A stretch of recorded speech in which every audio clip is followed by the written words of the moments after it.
محمد زبیر عثمان صاحب کے حکم پر آج آپ کی اس عظیم الشان کانفرنس میں حاضری کی سعادت حاصل ہوئی۔ حضرت مولانا سیف اللہ خالد صاحب، حضرت مفتی محمد سلطان صاحب کے آپ حضرات نے عمدہ بیانات آپ نے سماعت فرمائے۔ ابھی پھر میرے بعد خطیب اسلام قاضی شہر حضرت مولانا قاضی خلیل الرحمان سراجی صاحب کا انتہائی تفصیلی اور پرمغز بیان انشاءاللہ ہوگا۔ یہ آج کا پروگرام، یہ دستار بندی کا یہ پروگرام ہے۔ وہ خوش نصیب حفاظ کہ جنہوں نے اپنے سینے کے اندر اللہ کی عظیم کتاب قرآن کریم کو محفوظ کیا، ان کے اعزاز میں یہ آج کی عظیم الشان تقریب ہے۔ آپ دیکھ لیں کہ دنیا میں ان کے لیے کتنی ایک اچھی اور عظیم الشان تقریب ہے، تو آخرت میں ان کے لیے انشاءاللہ کتنی بہترین تقریب ہوگی کہ جس میں خود اللہ رب العزت موجود ہوں گے، سرکار دو عالم صلی اللہ تعالی علیہ وآلہ وسلم موجود ہوں گے، اور وہاں پر اللہ رب العزت ان حافظ قرآن کو وہ انعام اور وہ اعزاز عطا فرمائیں گے کہ میں اور آپ اس کے بارے میں سوچ بھی نہیں سکتے اور تصور بھی نہیں کر سکتے۔ میرا اور آپ کا یہ عقیدہ ہے کہ یہ قرآن کریم اتنی عظیم کتاب ہے کہ اس کے ساتھ جس کی نسبت ہوئی، اس قرآن کریم نے اس کو بھی اپنے جیسا اعلیٰ بنا دیا۔ اللہ نے جتنی آسمان سے کتابیں نازل فرمائی، یہ کتاب ان سب کتابوں سے اعلیٰ ہے۔ جس نبی پر اللہ نے اس کتاب کو اللہ نے نازل فرمایا، وہ نبی تمام انبیاء سے اعلیٰ ہے۔ جس امت کو اللہ نے یہ عظیم کتاب دی، وہ امت تمام امتوں سے اعلیٰ ہے۔ اور جس حافظ قرآن کے سینے کے اندر یہ کتاب آئے گی، اس حافظ قرآن کا سینہ دنیا کے تمام سینوں میں سب سے اعلیٰ ہے۔ جیسا ابھی یہاں مولانا فرما رہے تھے کہ اللہ کے حبیب صلی اللہ علیہ وسلم سے پوچھا گیا کہ دنیا میں سب سے بہتر کون ہے؟ حالانکہ صحابہ کرام کے اندر تاجر صحابہ بھی موجود تھے، حسین و جمیل صحابہ بھی موجود تھے، جو اسلام لانے سے پہلے اپنے قبیلوں کے سردار تھے، وہ صحابہ بھی موجود تھے۔ اللہ کے حبیب ان کے بارے میں ارشاد فرما سکتے تھے کہ فلاں صحابی جو اپنے قبیلے کا سردار ہے وہ سب سے اعلیٰ ہے، جس کے پاس مال و دولت سب سے زیادہ ہے وہ اعلیٰ ہے۔ لیکن آپ نے کیا فرمایا کہ خیرکم من تعلم القرآن وعلمہ، کہ یہ قرآن کی دولت جس کے پاس ہے، فرمایا وہ سب سے اعلیٰ ہے۔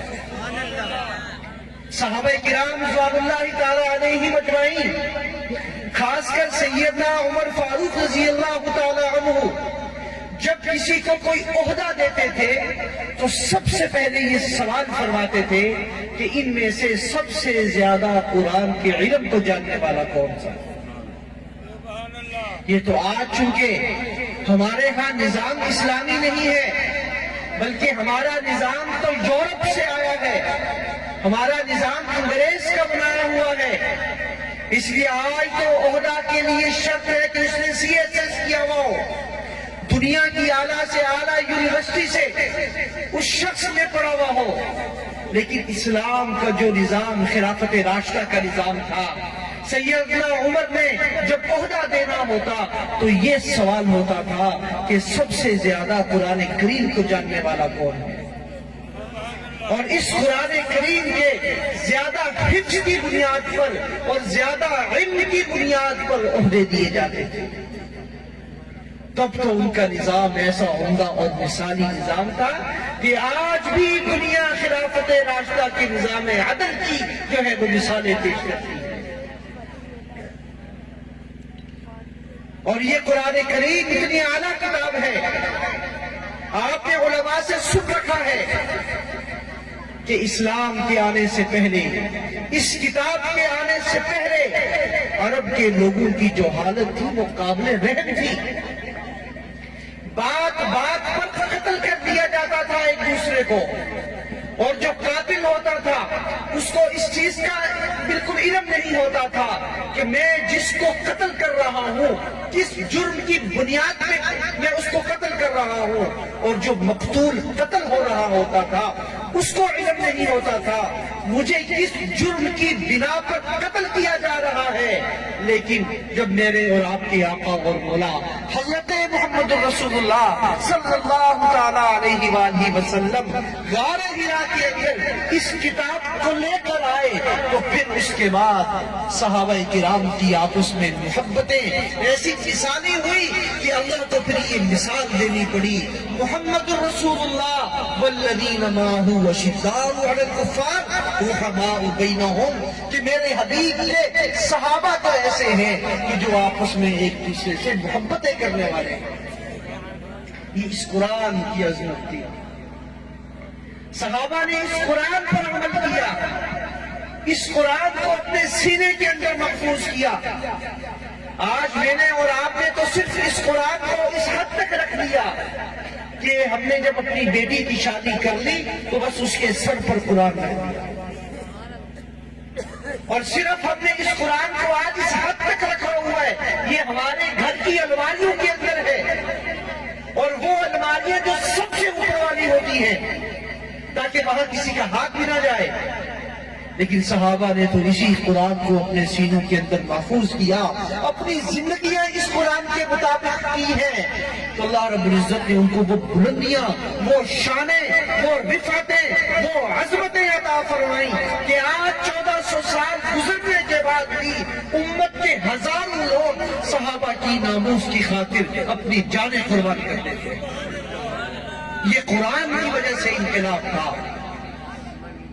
یہ قرآن بہت عظیم کتاب ہے، ذالک الکتاب لا ریب فیہ ھدی للمتقین، یہ جو کتاب ہے یہ انسانوں کے لیے، تقوی والوں کے لیے ہدایت کا رستہ دکھاتی ہے، اور جس کی نسبت اس کے ساتھ ہوتی ہے اللہ اس کو اعلیٰ فرما دیتے ہیں۔ میں اور آپ مہنگے سے مہنگا سوٹ پہن لیں، کپڑا ہم جا کر ہم کسی اچھے سے اچھے اپنا برانڈ سے لے لیں، 5-5 10-10 ہزار کا سوٹ لے لیں، وہ سوٹ میرے اور آپ کے جسم کے ساتھ ہے، اس کی نسبت الگ ہے۔ لیکن اگر ہم کوئی بازار سے سستا سا بھی اگر ہم کوئی کپڑا لے کر اگر ہم اس کو اس قرآن کا غلاف بنا دیتے ہیں، اس کپڑے کی نسبت اس قرآن کی وجہ سے اتنی اعلیٰ ہو جاتی ہے کہ میں اور آپ اس کو چومتے ہیں، اپنے سر پر رکھتے ہیں اور ہم اس کا احترام کرتے ہیں۔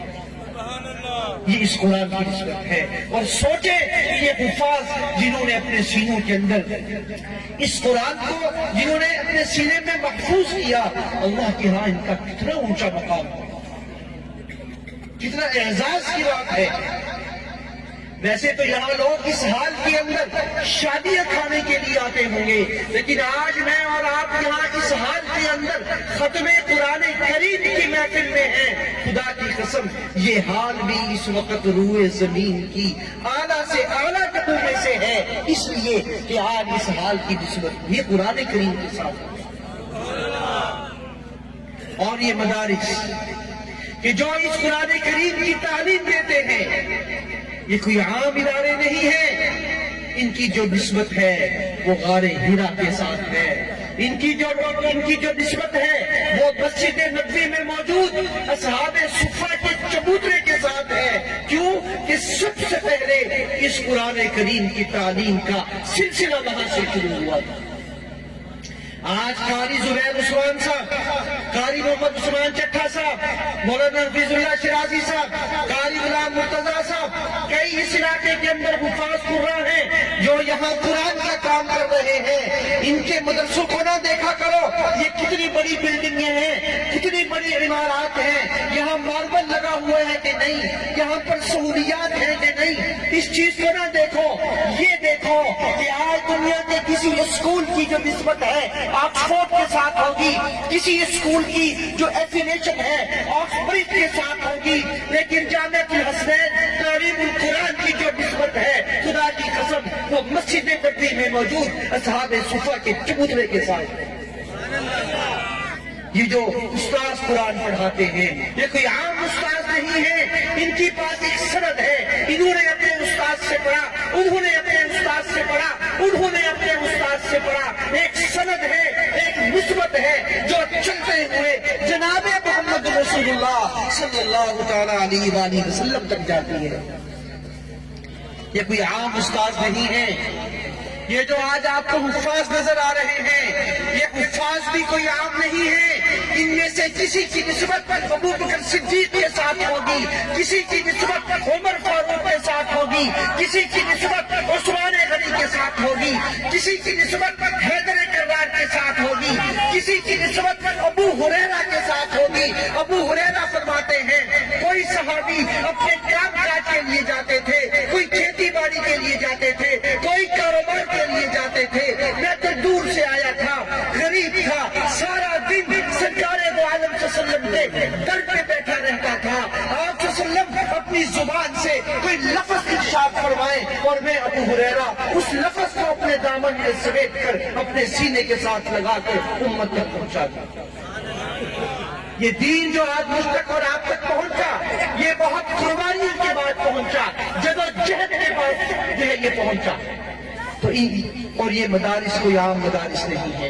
یہ قرآن وہ عظیم کتاب ہے جو انسانیت کی پیدائش کا مقصد ہے. اللہ نے فرما دیا الرحمن علم القرآن خلق الانسان.